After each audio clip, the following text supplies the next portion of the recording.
The Cleveland Browns search for their next head coach is heating up as the team moves into the second round of interviews. Who does Browns legend Josh Cribbs think has the inside edge to land the position? And is Todd Monken a serious candidate to land the job? Let's discuss it right here on the Daily Dawgs.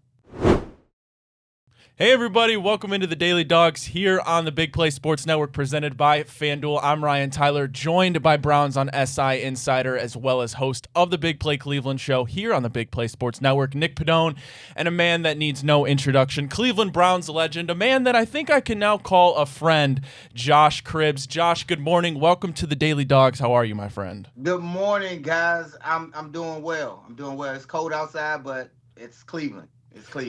Well, Josh, we are getting to that point where the search is nearing an end, at least we hope here in Cleveland, to find the next head coach of the Cleveland Browns. Plenty of names have been thrown out there. We now know the second round of interviews is on the docket this week. Those names include Todd Monken, Mike McDaniels, Jim Schwartz, who we know very well here in Cleveland, as well as young Grant Udinski. Josh, open floor, as I haven't talked to you yet about this Browns head coach search. Any thoughts on these candidates? Are you leaning one way or the other?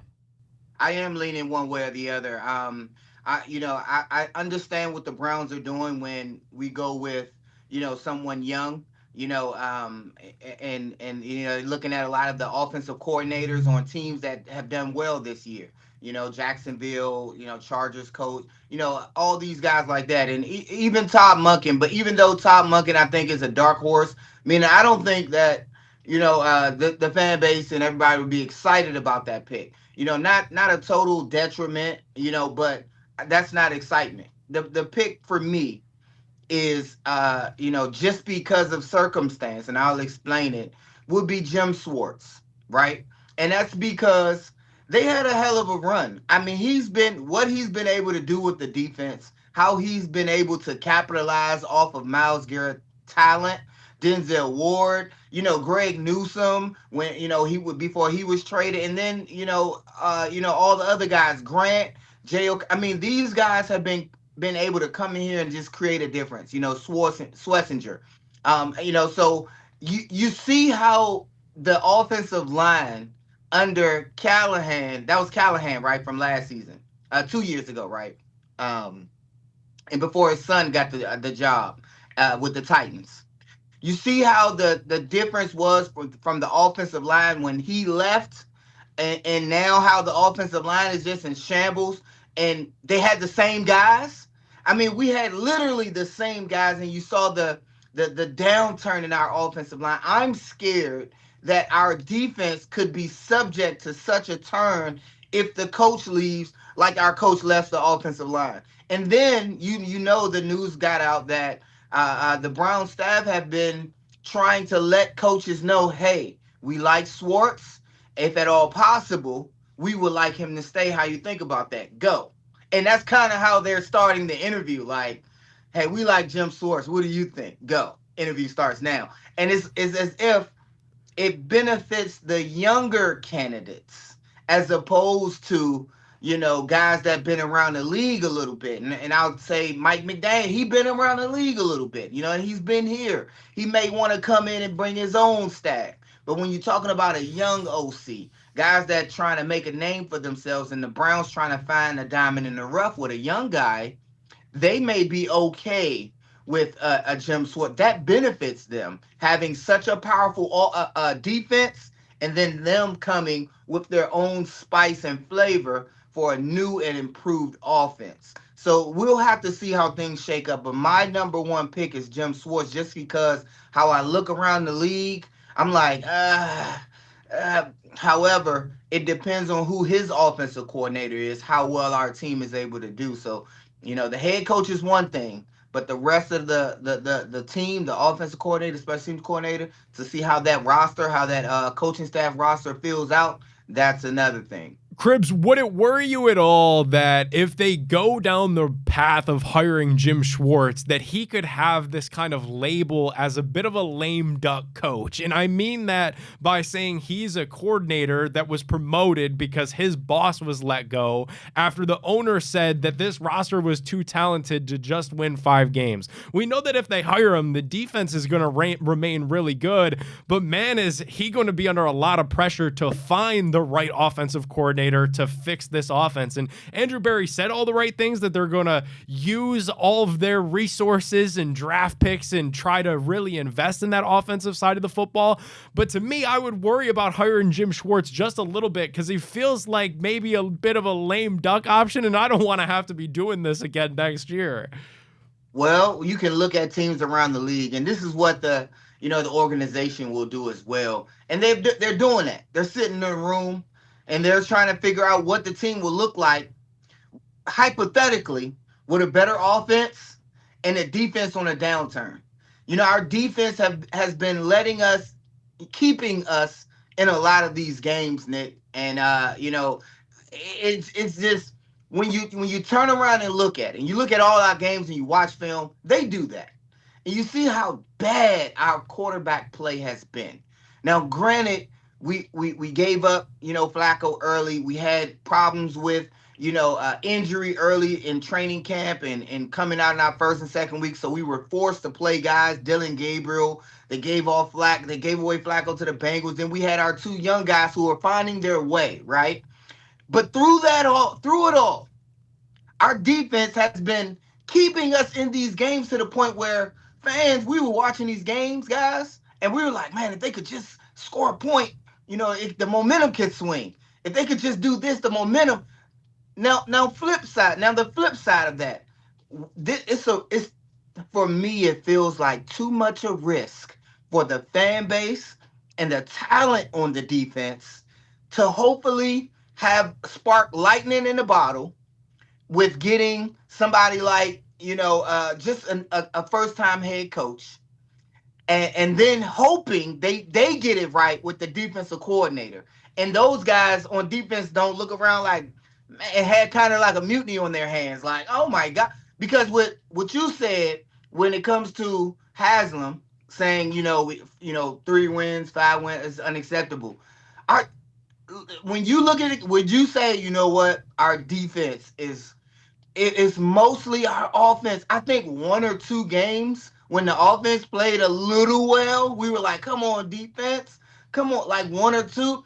Josh, I think we're Josh, I'm watching the NFL this weekend. I think the Browns are close, dude, and maybe I'm delusional for thinking so, but if you get one more good draft, and I get the quarterback thing is going to be the biggest question that's out there, but you look at Seattle, they're winning games based off their defense. Sam Darnold is good enough, but that's all we're looking for this Browns offense to be, is good enough. I want to ask you as well about the youth of, somebody like a Grant Yudinsky, who just turned 30 years old last week, and if they decide to hire him, how that would be received in the locker room, where your best player in Myles Garrett is also 30 years old, as somebody that's been a veteran in a Cleveland locker room that's gone through coaching changes in the past. Do you think that would be received all right, that your best player and your coach are the same exact age? I think Myles can handle that. However, I don't like it. To me, that's hiring Coach Kevin Stefanski. I think he'll be a player's coach. I don't think we need that. I don't think we need friends. I don't think we need, people. Hold up, what's Yudinsky's first name? Grant. I don't think we need 2 guys in around the office that we call Grant. And it is nothing against Kevin. I love Kevin. Not even as a coach. Because we had some magical years where I was like, Kevin, you did that. And I know the NFL is, what have you done for me lately? But I'll root for Kevin like I rooted for Baker, right? It was time for Baker to leave so his wings could fly, so he could turn into a butterfly, what he is, right? And I still root for Baker. But it was time because we were at the ceiling with him, like they are with Tampa. Like he plays some good football, but they're not able to get over that threshold, right? And that's where we were. And that's where we were hamstrung with Kevin Stefanski. I think if you hire a young guy like that, it'll be Kevin Stefanski 2.0. And this is nothing against his character coming in, but he's 30 years old, and how can he expect to be a leader amongst men in a locker room where he's getting to understand, being a leader for the first time? Because he didn't have to do that, just like Kevin didn't have to do that. I don't think you give up your authority like that. No, coach. I've coached youth sports, guys, and those guys grown up now. They still call me coach. And it's not because I'm their coach, it's out of respect. It's not nothing else but respect. I was even talking to certain guys that I played with and played against, and was about to be a coach for, and let me in the league. I'm like, I talk to these guys on a first name basis. I'm like, yeah, but if I'm your coach, if I'm your assistant, I'm gonna have to call you coach. It's no more first name. It's just a hierarchy. I'm giving you that respect, just like friends I have that became pastors. I text them. I don't call them their first name. I give them their due. I call them pastor. So that's my problem with hiring a younger guy. I know we're looking for lightning in a bottle, but we, in all our respects, we have a good nucleus. We need attention to detail. It's the little things. We're jumping off sides. We even need a guy to come in there and wrangle our coaches together, and keep them in line, and it could talk to the media and with a stern face and be angry at the games where we should. We don't need no more friends. We need a winner. Maybe somebody proven in the job title. I'm all for looking for lightning in the bottle. We tried it with Deshaun Watson. I'm skeptical, but I'm excited though, because this regime, our organization, hey, they shoot for the stars like they're supposed to do. And when they miss, they hear from the fan base like they've been hearing from the fan base. But I think they'll hit this time. So I have skeptical optimism, as it relates to our Browns team. Josh, I want to talk to you about another younger guy, not quite as young as 30-year-old Grant Udinski, but a 42-year-old in Mike McDaniel. If the Browns do elect to go down that offensive route, bring some new blood here in Cleveland, well, Mike McDaniel, obviously familiar, has ties, wide receivers coach here in Cleveland, has been a head coach before, as we know, most recently in Miami, his one stint there. Started off well, might not have ended well. But Josh, he's a little bit older. He's 42, has that head coaching experience. If the Browns do want to go down that offensive route, is Mike McDaniel a guy that you'd seriously consider and be happy to be here in Cleveland? Yes. Short story, yes. I think Mike McDaniel can work with Schwartz. I think that'll be his first call. I'll take the job. I mean, he knows Schwartz defense. He see it. And not that Udinski. So when I look at Udinski and guys, I see those young guys overwhelmingly going to take Schwartz. It's like, why not? It's like, why cripple myself? I'm gonna take that guy who's proven. If I can just insert myself, my offense, and then we're good. I think this will be an opportunity for McDaniels, if he's hired, to hire Schwartz and to kind of get on the right track. And hey, this team go as far as you go. I looked at some of our offense. I'm like, we only can go as far as Stefanski can go. If he can evolve the playbook, if he can take these group of athletes and move them around in such a way with scoring points, hey, they look good. It'll be directly because of coaching. So I think I would be, there's levels to my excitement depending on who our coach is. I'm not mad at the Mike McDaniels. He's been doing some good things with Tyreek Hill, with Tua, trying to pull the best out of Tua, while being hamstrung to talent, like a lot of coaches in the NFL are. But I think he's been able to be very creative with play calling. I would love to see, how you look on, you picking on Madden and you get to change your playbook around. It's a lot of teams that use the Dolphins offensive playbook just because of Mike McDaniels. And, it's levels to my excitement, but that's not a bad pick. Josh Cribbs, Browns legends, ladies and gentlemen, a man I call a friend. Josh, thanks for joining us on the Daily Dawgs. Look forward to it again. Thank you, guys. Anytime, baby. Appreciate you.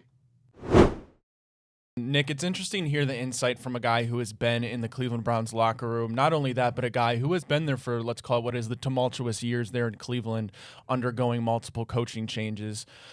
Sounds like he's a Jim Schwartz guy. I mean, I understand it. You talk about the fire in a defensive guy has the command, the respect of the locker room. He talked about maybe going the safe route. I think he shares the sentiment of a lot of Cleveland Browns fans in wanting Jim Schwartz. Yeah, that would be the safe route. Like, there is no arguing what Josh said. Like, we've got this defense that's ready to go. Jim Schwartz probably the safest path forward.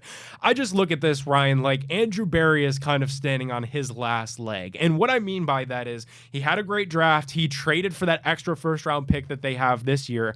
But we know how this goes. You have to nail this hire if you're Andrew Berry. Like, look at John Dorsey and the amount of talent that he stockpiled. He screwed up the Freddie Kitchens hire and he was gone, despite all the talent that he stockpiled. So I don't know that Andrew Berry is going to risk his livelihood as a general manager in the National Football League on the safe hire, because nothing in his track record has said that. He's an aggressive guy. He takes swings. I think he's ultimately after trying to find his next Stefanski, his next Sean McVay. But it's fascinating that Jim Schwartz was up first. I wonder if kind of some of the conversation that the Browns had with Jim on Monday were along the lines of, are you open to returning as the defensive coordinator and associate head coach if we go the Mike McDaniel route, if we go the Grant Udinski route? I obviously think they like him. You're not going through to the second chapter of this process if you're not interested in Jim Schwartz. I think they're certainly interested. I think Myles Garrett is interested. I think, Ryan,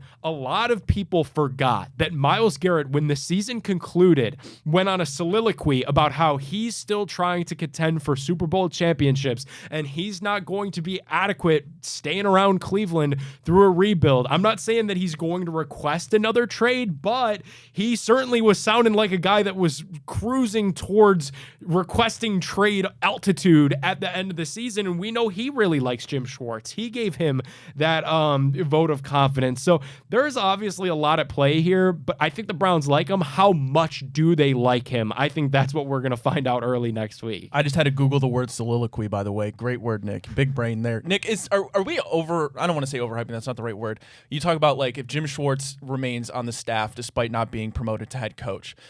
It sounds like that's more feasible with Mike McDaniel than if Grant Udinski was hired. Is that correct? Is it the age gap of 12 years? Is it solely because Mike McDaniel has had coaching experience? Do you really think Jim Schwartz would be more willing to listen to Mike McDaniel rather than Grant Udinski? No, Nick, when I say listen, I don't really want to put that because it's not like he's going to be barking orders at him, but he will have that higher pecking order. Yeah, I don't know. I think with both guys, like they're offensive side of the football guys, you know, they're going to stay out of your way. Like I think what the Browns have to find out with Jim Schwartz, and I hope what they found out on Monday, and then when you meet with McDaniel and you meet with Udinski and even Todd Monken, which we're going to get to here in a second, like when you're meeting with these guys, you have to find out, are you cool with Jim Schwartz being the head coach of the defense? And then you need to ask Jim Schwartz, are you cool with just being the head coach of the defense? I know I threw out this comparison on the Big Play Cleveland show.